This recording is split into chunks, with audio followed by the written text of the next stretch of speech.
Lu di-ban 14 kali. Gue di-ban 14 kali. Kok bisa?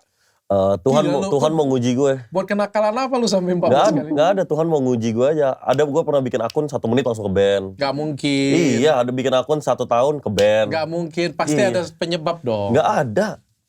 Gak tahu penyebabnya apaan. Ya salah ngomong. Enggak pelanggaran. Enggak. Nah muka lu sampai di-ban kayak gitu. Muka aku sampai di-ban, itu Tuhan lagi pengen kocok. Makanya sekarang kan lagi manen nih. Dari kemarin kan kita nani nih setahun ini. Gitu. Ya, Tuhan mau nguji keseriusan manusia ya kan, gak gampang dikasih apa yang mereka mau. Di-ban dulu 14 kali.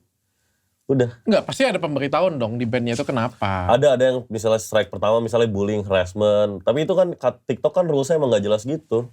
Jadi bisa langsung ke-ban, ada auto ban permanen, bisa ke-ban sebulan, 2 bulan.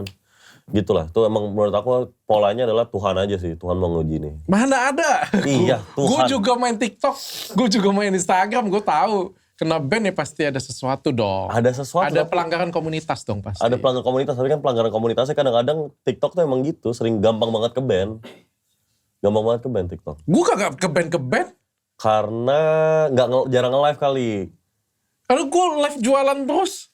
Oh, live jualan kan gak bakal di-ban, kenapa? Karena kalau jualan semakin tinggi, bisnis buat TikToknya semakin naik, jadi semakin untung, jadi gak mungkin di-ban. Yeay! Jadi gak mungkin di-ban gitu. Lo kalau live kasar ya emangnya? Lebih ke apa adanya. Gak ada niatan mau kasar, tapi kalau lagi kasar kita kasarin.